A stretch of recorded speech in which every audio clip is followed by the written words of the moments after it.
Hockey Talk. My name is Mark Paul. My co-host Justin Baker and I here with you once again. It's been a minute, but so goes the fact that there's literally just no news for the National Hockey League right now, and hopefully that is but a distant memory when all this is said and done and we get to complete the 2019-2020 season. But until then, we finalize our top 10 all-time players from every team across the National Hockey League, and we finish it out with none other than the Calgary Flames. Justin, hi. Hey, talk about a way to, no pun intended, flame out the series. I mean, my gosh. Oh, dear. Oh, dear. Take him out back. This is what happens when I'm in quarantine for too long.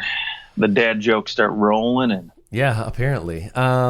Well, I think this list was one of the most challenging to make because there's so many good players that have played for the Calgary Flames and so many players that have spent a good amount of time with the organization and, put up some monster points for this team. There's a lot of times where we'd see one, a team with, that guy has maybe 300-400 goals, and then there's a few guys with over 100, and then it kind of flames out.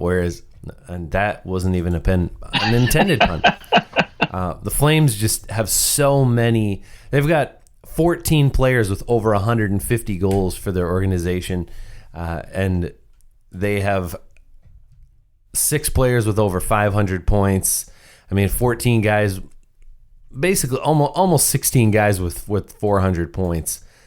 Just tremendous players through the years. And really, this organization has only been around for less than 40 years. So for a team to have this kind of, I guess, a resume over the course of that time speaks volumes. They draft well. They do have some interesting trades that I think could come up during the course of this podcast. But one other thing that I wanted to point out was that they have 8 players who averaged over a point per game in their Calgary Flames history. Only 2 of them played less than 200 games. So a lot of them played a ton of games. And there's quite a few players who were over 0.9, 14 guys over 0.9 points per game. So just some crazy good players that have come through this team. Only one Stanley Cup to show for it, but they certainly have managed, at least on an individual level, to produce some great players. Oh, and by the way, one of those players averaging more than a point per game average is not their all-time scoring player. So just so many good players here. But shall we go to your just missed list? Yeah, might as well. I'll say, honestly, a lot of the guys on my just missed list, you could throw in like 8, 9, or 10 on mostly anybody else's list. And, I look at the guys on my list like 5 through 10, and you could swap them out either way. So this was quite a fun list to put together. But just missing, I've got a current player who I think will be the future captain of this franchise and leader going forward. That's Matthew Tkachuk. Okay, all right. A little recency bias. Yeah, a little recency. But then I've also got a couple guys like Doug Gilmour and Joe Mullen on my list as well. Although Matthew Tkachuk already the 30th all-time scorer for the Calgary Flames. So yeah, he's been great so far. So I'm sorry, who's your other player that was on? Doug Gilmour and Joe Mullen. Okay, I also had Doug Gilmour and Joe Mullen on my all-time list. On my just missed. I also just missed a goaltender with quite a few wins for this franchise, and that is Mike Vernon. So. Yes. Yeah, I thought about throwing him on here too, but a little short tenure with this franchise. And yeah, 527 games, pretty short. Short tenure, 527 games. Now, his most significant season, of course, he goes and he wins the Stanley Cup with the Red Wings, and that's really where he ended up. I guess that the playoffs in 96, 97. Did he win the Conn Smythe that year? Yeah, he won the Conn Smythe, but it's funny because he was actually the backup for the regular season, but was just brought in because of I don't want to say Chris Osgood's inability, but I think Scotty Bowman wanted more of a veteran guy back there for the team to rely on. Pretty amazing. He goes and in 33 games, he's 13-11 with an .899 save percentage and 2.43 goals against average. Then in the playoffs, in 20 games, he goes 16-4, a 1.76 goals against average and a 9.27 save percentage. And he only had one shutout in those 20 games. So I mean, he wasn't talk about flipping it. Right, yeah. He did win the Stanley Cup with them in 88, 89 for the Flames. Another year where he obviously won the cup. The only year that they had a Stanley Cup winner, and in that year he was 37-6. Disgusting. That's unbelievable. The year before that, he won 39 games and lost 16. But the fact 37-6 is outside this world. But I think he just misses the list because there's just so many good skaters ahead of him, and I think he very easily could slide into this bottom half of the list. But I just think there's maybe some other guys did some more impressive things. I don't know. He could be number 10. I'm really starting to consider now. Should Mike Vernon be in my top 10? I just talked to myself into thinking that he should be there. But anyways, that's where he fell just outside. We'll say he's number 11. There you go. Okay, well, let's go to your number 10 then. Number 10 for me, the current captain of this team, Mark Giordano. Okay, Mark Giordano. I have Giordano a tidbit higher, but yeah, you know what? I've never been a huge fan of his, but he's always kind of flown under the radar for me as far as a defenseman goes. His production has always been pretty steady, 40-ish points for most of his career when he's stayed healthy and played most of the season. That's obviously been the one caveat for him, is he does have trouble staying healthy for a lot of his career. You don't see. I think half the seasons he's played for this franchise, he hasn't finished a full season. He's mostly played 60 games, but when healthy, he's been pretty dominant. Obviously, not this current season, but the season before, capturing the Norris Trophy, which there's not too many guys on this franchise that can say they had that piece of hardware. So pretty nice little season, 74 points in 78 games, but great leader inside and outside this locker room, and a big part of this team for sure. Yeah, I don't know if the injuries have really been that big of a hampering. He had a couple years where he played 64 and 61 games. And then another 61 game season. I guess early on he had a little bit more injury problems. And lately, okay, all right, maybe. Yeah, and this season too, he was injured. So, but nevertheless, he does. I mean, yeah,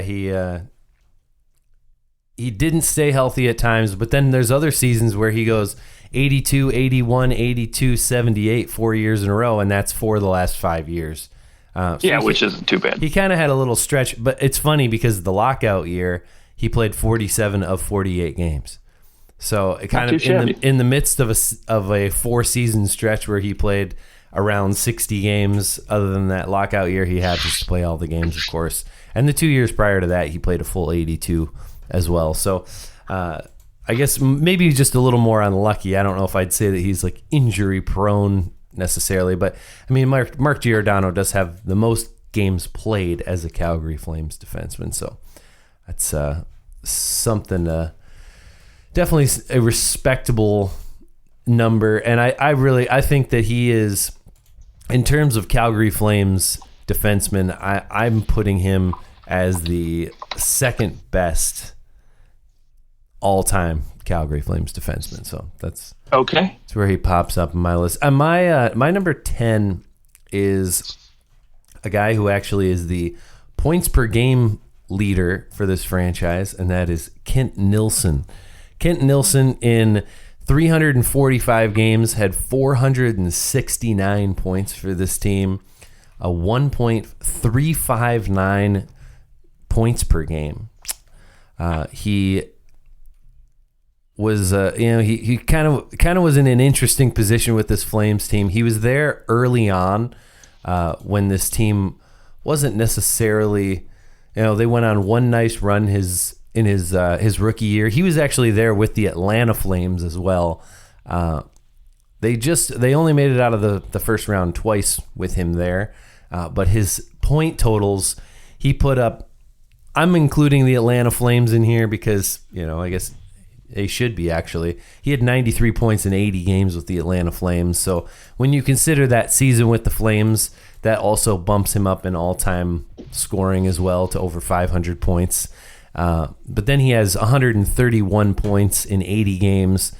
49 goal season, also has another 46 goal season and 104 points. Manages to put up 99 points in 77 games in 84-85. So early years for the Calgary Flames, he makes things happen and was just a dynamic goal scorer. I mean, you can't, any guy who's getting you 40 goals a year. I mean, even the year he only played 41 games, he had 55 points and 26 goals. So this guy was just a goal scorer. They're hard to come by, and so he is my number 10. Yeah, that's you can't argue with that. That's why he comes in at number 9 for me. Obviously having the best season for a Calgary Flames player ever in terms of production at 131 points and 80-81. Beautiful. Well, not too far behind. Okay, so who's your my number 9 is a guy currently on the team, one of my 2 current Calgary Flames that made the list, and that is Johnny Gaudreau. Wow, mine number 8. All right, 445 points in 464 games. He's just shy of a point per game, and doing it all with only 100 penalty minutes in his 464 games. So that's an impressive stat as well. The fact that he stays out of the box on a regular basis. He barely ever is in the box. Probably should be like a Lady Byng candidate every single year. Granted, I don't know if he has the strength to pull down anyone because he's only 5'1". But I was gonna say, little guys don't get a lot of penalty minutes because they're not elbowing and they can't target many heads either. Gosh, and the other side too is that I think he probably gets a little bit of love from a referee. Although there is a Calgary Flames player later on my list that has almost 1,400 penalty minutes, and he was about the same height as Johnny Gaudreau too. So. Ooh. Okay, well, let's go to your number 8. Yeah, like I said, number 8's Johnny Hockey for me. I think, you know what, just to kind of add on, I do think, though, when you look at guys, like a lot of people love to give a lot of, props to Sean Monahan and what he's able to do for this franchise. I think Sean Monahan's a fine center. I don't think he's a number 1 for sure. But when Johnny Hockey came into the league, man, you just saw, Monahan's production just start to go up because of this guy. And, when you talk about line drivers, right, there's guys like Panarin and Kane on the wing that are line drivers. This guy, Johnny Hockey, to me, he's right a notch below these guys in terms of a winger who can really drive production. Okay. I mean, Sean Monahan, I think he has an opportunity maybe to be on this list someday. If he's here, if he just doesn't leave, I mean, he's already at 541 games played, 411 points. So he's 13th all time in Flames scoring, which, give him 3 more years and he's going to be pretty darn close to the top 5. Sure. If he puts up 60 points a year for 3 years, he would be he would be in the top 5. So, I mean, it's not outside of the realm of possibility that he could be there. But in terms of talent level, comparatively speaking to some of these guys that are in the top 5, it's tough to compare Monahan to them. Yep. Okay, my number 8 is a guy who made your list a little earlier and or a little later, I guess, and that is the 7th all-time scorer for the Calgary Flames. That is Mark Giordano. All right.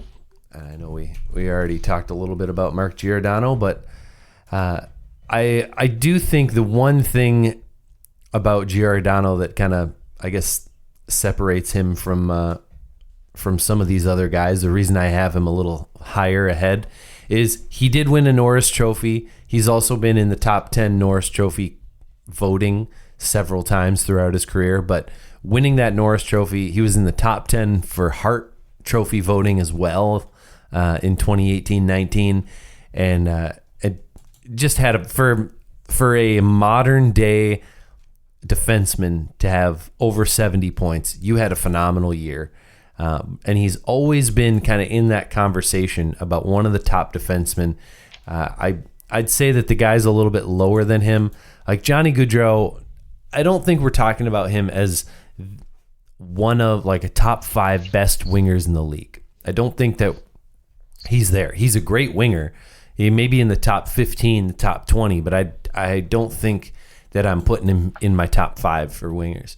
Whereas Mark Giordano, there's been certain years where, I mean, obviously he was the at least top 3 defenseman in 2018-19, winning the Norris Trophy, but there has been many a year where he is the most important player on this team, and for all the years that Gaudreau has been there, he's had Mark Giordano on the back end. So I think Giordano is, in terms of this team post salary cap, which is Giordano's, I guess not technically, he only played seven games in the 2005-06 season, but he's been there since the salary cap came into place and has only played for the Calgary Flames. That's impressive. 893 games, and I think he will continue playing there for until his body allows him.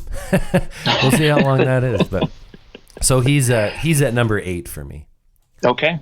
Respect it. Can't argue with it. All right, let's go number 7.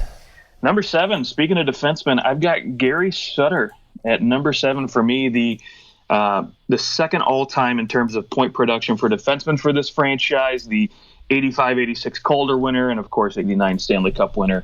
Man, this guy, you want to talk about a team with 2 offensive juggernauts back on defense.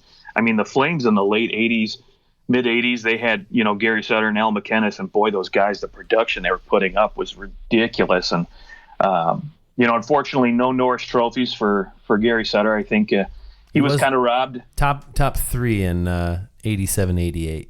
Yeah, I think that the 2 guys in front of him, you look at Scott Stevens and Ray Bourque, I think, honestly, you look at the offensive production, it was better. His offensive zone starts, I think, were much more prominent than the other 2 guys, but which maybe kind of hurt his chances a little bit. But, I think with Al McInnes back there on the back end as well, I think you look at a guy like Ray Bourque, who was it for Boston, and same with Scott Stevens, whereas Calgary had 2 guys, and I think maybe that hurt his voting a little bit. But, yeah, maybe should have got the Norris there. But either way, I mean, 91 points in 75 games for any season, even in the 80s, is fantastic production for a defenseman. And, you look at his numbers throughout his career, Calgary, I mean, 564 points in 617 games, almost a point per game for a defenseman. Ridiculous. Yeah, the guy took some shots, too. I mean, he had a 258 shot, 263, 211, 216. Like, the guy just shot the puck from everywhere. The Brent Burns of his day. Yes, yeah. You don't see defensemen taking an average of 4 or 5 shots a game. That's right. I guess three shots a game, 3+. Yeah.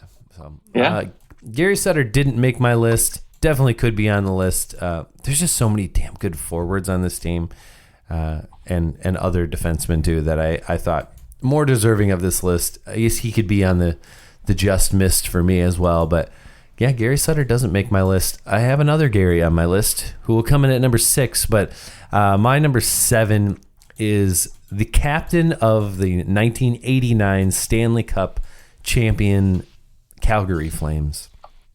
And that is the 14th all-time scorer for this team, Lanny McDonald.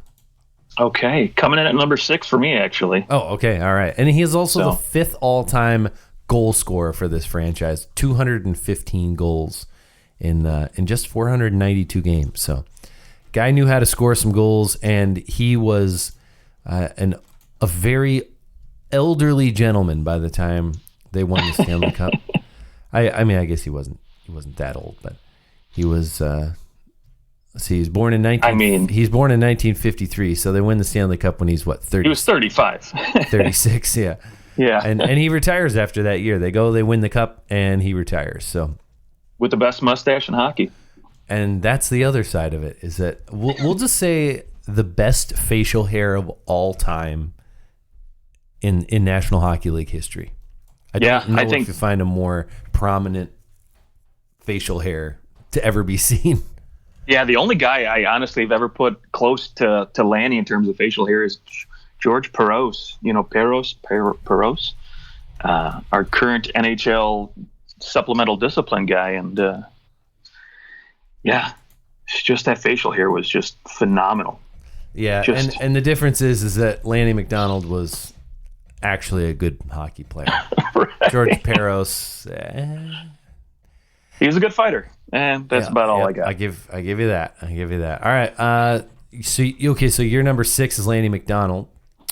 My number 6 is the other Gary to play for this Calgary Flames team, and that is Gary Roberts. Okay. I think that name. See, the thing about Gary Roberts that you gotta know is that he had a ton of injury issues. He battled through them. He had a 53 goal season in 91-92. He won the Masterton Trophy in 95-96 because he's of course coming back and battling through all these injuries. In terms of the all-time list, Gary Roberts is 4th all-time in goals, 257. He's 6th all-time in points at 505. And I think because of these injuries, he didn't win the kind of awards that they would have hoped. I mean, he was their first-round pick in 84. Obviously, he's by no means any kind of bust or anything like that, but his injuries definitely stopped him from maybe becoming the player that they had hoped that he would be. He does win the Stanley Cup with them, of course, in '89, and he goes in 22 games. He's got his 12 points. But Gary Roberts was just a different kind of guy. I mean, he put up big points. Obviously, he's top 6 in points all time. 1,736 penalty minutes, good for 2nd all time with this team. The guy fought. He was their power forward. Like he was their Matthew Tkachuk of the 80s and 90s, early 90s. I think that he brought so much more to the table than just his point totals. And so for that reason, and I think if you listen to guys talk about Gary Roberts and that 89 cup winning team, he was a huge part of it. Guys loved playing with him. He had such heart and tenacity. And really, I mean, you look at that entire Flames team that won the cup in 89, Lanny McDonald and some other names that will appear later in this list. That team, there's few teams in the last 30 years with more heart than that 89 Flames team. Like heart combined with skill. That was a great team, and I think they could have won more Stanley Cups if it weren't for the Edmonton Oilers. But they only get their one cup. But Gary Roberts is my number 6. Okay, yeah, love it. Didn't make my list, unfortunately, but can't argue with you putting him on your list because that guy is a heart and soul. All-time score for this franchise doesn't make the list. So. No, unfortunately not. And I think maybe got a little love for you because he's a former Maple Leaf too. I did watch him play for the Leafs. That is true, but yeah, I think that it's one of those. It's hard sometimes because statistics are all we have of these, like the guys that played in the 80s and the 90s. But, unless you happen to watch, which I didn't watch him when he was with the Flames in the 80s. I just know what I've seen in documentaries and stuff. Right. And so it's, of course, maybe some more anecdotal evidence as to why he should be higher, but I believe that Gary Roberts should definitely be on this list, but he comes in at number 6. All right, we've beaten Gary Roberts to death. Number 5. Let's move on to that top 5. Yeah, top 5 for me, the only goaltender to make my list, and that is the franchise leader in terms of wins, shutouts, goals against, save percentage, and that is Mika Kiprusoff. The Kipper. They got him. Yeah, got him from the Anaheim Mighty Ducks. No, actually, the San Jose Sharks. Or San Jose Sharks. Sorry. Yes. Yeah. It's funny, a second-round pick for a guy who, I mean, honestly, you look at the goalie market, right? And we talk about this past trade deadline and the one before, for example, right? A second-round pick would have got you a starting goaltender, right? Almost.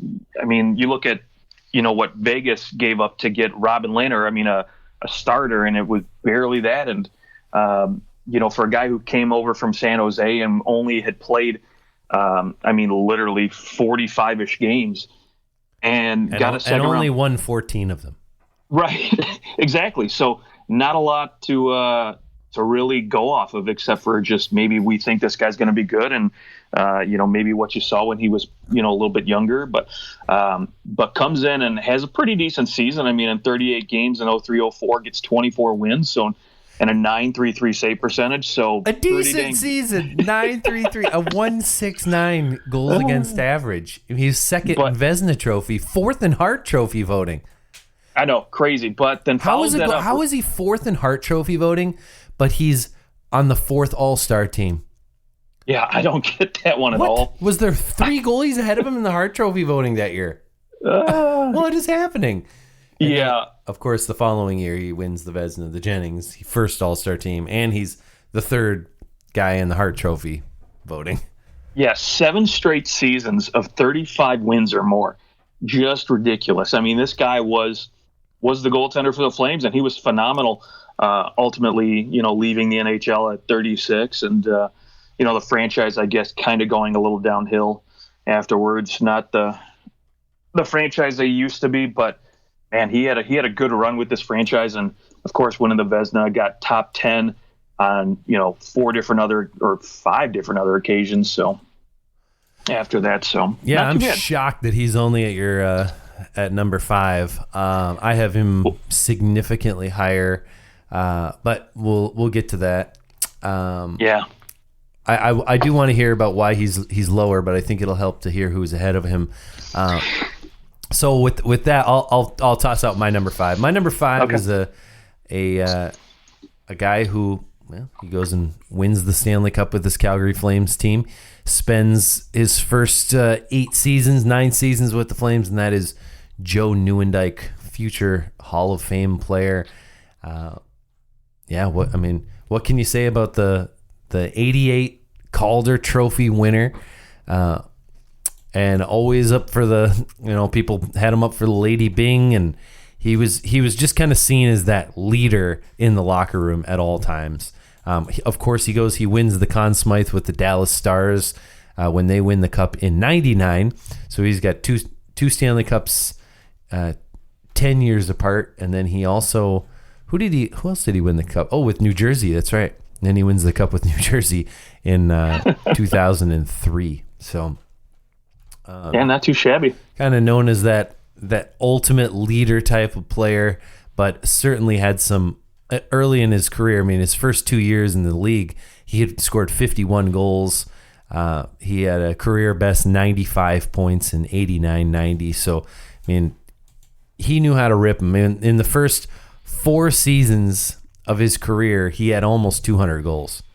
So that's a pretty good start. He kind of he just continues to score goals, and then just kind of adjusts and becomes in the latter part of his career kind of pulls like a Marc Messier kind of deal. Continues putting up 40, 50 points and scoring 20 goals, and is just contributes in so many ways. Actually came over, and another guy at the twilight of his career that comes over to the Leafs, and that was back when the Leafs were trading for everyone who is the end of their career that would eventually become a Hall of Fame player.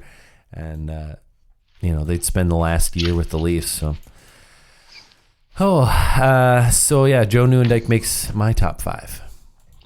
Yeah, he comes in at number 4 for me, just ahead of Kiprusoff. Just because for me, when I look at Kiprusoff production, while it was phenomenal, there were a couple years where he dipped and kind of went up and down a little bit. But so goes the position, though. Sure, yeah, absolutely. But for me, I look at what this guy was in terms of just bursting into the league, and he was phenomenal throughout his entire career with this franchise. There was really, outside of the 91-92 season, there was really no dip in terms of his production. He was always just right there at the top, close to a point per game every season. And, we talked about it. The goal scoring was just phenomenal. This guy ended up finishing through 577 games, 311 goals scored. And he's the all-time goal leader, in terms of, right behind a guy by the name of, a couple, well, I'll just say 2 guys later on my list. Yeah, he's just right behind them. But third all-time scorer, certainly deserves to be in the top 5, I'd say. Yeah. So for me, he just comes in at number 4. Okay. My number 4 is the second all-time scorer in terms of goals and in terms of points for this team. And that is the other little guy to make my list. That is Theo Fleury. Okay. Number 3 on my list. Okay. Yeah, and I think that the difference here is that I'm putting Kiprusoff in. Kiprusoff is my 3, so yep, I've got kind of figured that. Kiprusoff, Fleury at 4, Nieuwendyk at 5. Kiprusoff is above and beyond the best goaltender to ever play for this team, and they did not have the type of. Of course, they didn't win a Stanley Cup. They very well could have. They lose in 7 games to the Tampa Bay Lightning in 2004 when that team went on their run. So they were a game away from winning a Stanley Cup. It could have gone either way. I think for my money, when you're talking the best player at his position, I just think that Theo Fleury, another right winger. I've got a right winger ahead of him as a better right winger on the Calgary Flames, whereas Mika Kiprusoff is the best goaltender to ever play for the Calgary Flames. And the only 2 players I have ahead of him are other players that were the best at their position as well. But I would say Joe Nieuwendyk's probably the best center to ever play for the Calgary Flames. So there is that. Yeah, I won't argue with that. That argument's kind of hard for me to make, just because obviously I do have a love for the goaltenders, but that's why I'm surprised he's not higher on your list, because ultimately you look at him and he was the reason that they went to the Stanley Cup Finals. So oh sure, yeah. There's no doubt about it. He was a big part of their success in 03-04, just falling 1 game short. But you look at some of his season numbers in the 906, 903, 906. There were some ups and downs for that franchise, and unfortunately, I think the hardware kind of hurt that they couldn't get that elusive cup that maybe a couple guys ahead of them did. But when you talk about like guys that are best at their position, you kind of got to take a step back, because we look at the franchise we just talked about last time, the Arizona Coyotes. The goaltender best at their position, maybe you're not going to put in your top 5. So, again, it's subjective. I get it. But for me, just Kiprusoff just didn't do enough in terms of consistent production, I guess. He was in the top 5 Vezina 4 years in a row. He won the Vezina. He was in the top 3 years in a row. I know, but I look at those save percentage and those goals against and the teams that he played for, and I just – it's you look at, especially the big stat is goals saved above average, right? And you look at those years where the numbers dipped and his goals saved above the average were pretty bad. And so, to me, I just put him down a couple pegs, because I look at the guys ahead of him again. They consistently put up great numbers, and it just made it harder for me to justify, I guess. I don't know. All right. Okay, well, let's go into the top two. Yeah, I have a feeling you and I are probably going to have the same guy here, but it's whether or not it's in the same order. Yeah, I think we're going to be in the same order, but let's try it. Yeah, I actually, you know what, I I wrestled with this one quite a bit because I wanted to put my guy at number 2, at number 1. But I mean, when you look at what it is to be a Calgary Flame, and I think of the grit this guy had at number 1, and just he leads every statistical category outside of assist. And again, Jarome Iginla, number 1 for me, and number 2, Al MacInnis. Yeah, I think the difference is that, I mean, Jarome Iginla scored over 500 goals for this team, over 1,000 points. I mean, it's hard to, when you're so far ahead, and he was the captain for so long, and I mean, Al MacInnis is phenomenal. Don't get me wrong, he probably should have won more trophies than he really did. Granted, Jarome Iginla, there's something about, I think, Calgary being where it is, being in the West, you don't get as much notoriety maybe. Al MacInnis has his one Norris Trophy, but it's not with this team. It's with the St. Louis Blues. I believe Al MacInnis was on both of our St. Louis Blues list as well. Yes, absolutely. But, I mean, for the Flame, I mean, you look, he's first All-Star, second All-Star. He did win the Conn Smythe Trophy in '89 when they won the Stanley Cup. I mean, for a defenseman, he had 31 points in 22 games. Yeah. And four game-winning goals.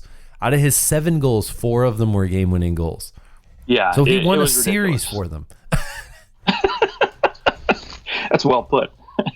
But, I mean, yeah, he's a Hall of Famer. He's a 7-time All-Star, not all with the Calgary Flames, but he certainly is the best defenseman to ever play for this team. But when you look at trophies for Jarome Iginla, you go from MacInnis playing in a league with 20 teams to Iginla playing in a league with 30 teams. He's a 4-time All-Star. He won the Pearson in 01-02. He wins the Art Ross in 01-02, and he was a 2-time Maurice Richard Trophy winner in 01-02 and 03-04. So I think when you consider that, he truly was probably the best goal scorer in the league for a 3 or 4 year period until Alexander Ovechkin comes in. Like late night or early 2000s, he's the best goal scorer, and he's a power forward. It was kind of like him and Ilya Kovalchuk. And who would you rather have, Iginla or Kovalchuk? It's not even a question.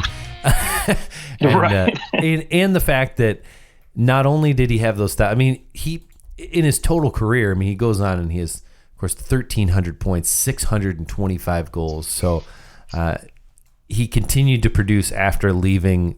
Kind of in his twilight, he was still able to score some goals. But I just, Al MacInnis, though, it's sort of a toss-up in terms of their entire career. I mean, Al MacInnis had almost 1,300 points as well, 1,274 points. So, it's go ahead, take either one of those guys in their prime, and you're probably going to have a pretty darn good team. Yeah, it's crazy to me. We look at one of the numbers that I love to peek at for defensemen is time on ice, and unfortunately, they didn't really keep track of that prior to the '98 season. And you look at Al MacInnis, right? When he was 35 years old, he played on an average of 29 minutes a game for the St. Louis Blues at that age. Wow. And even crazier, during the Blues run in 98, 99, 13 games in the playoffs, he averaged 35 minutes a game. Oh, baby. I wonder if they had some crazy overtime games or something. Oh, I'm sure, yeah. But it makes me wonder, like, as dominant as he was for Calgary, like I wonder what his average ice time would have been with that franchise. Easy 30 minutes, I'm sure, a night. Yeah, especially when you're younger. I mean, he's putting up those kind of numbers when he's into his late 30s. That's crazy. Well, there is our top 5 or top 10. It was our top 5, but also our top 10 Calgary Flames of all time. You can let us know what you thought of our list. You can find us on Twitter at OT Hockey Talk. And until the next time, we have to figure out our next lists as the season continues to be up in the air, and we'll figure out what we're doing long term. But I think we're going to start doing some rankings by country. So like Team Canada, Team USA, Russia, Finland, Sweden, Czech Republic, all those. So look forward to those. If there's any other lists, anything that you'd love for us to cover a little more in depth, let us know. and we will be back with you very soon. Continue to stay safe during the if you're currently on some sort of lockdown, and we will talk to you very soon.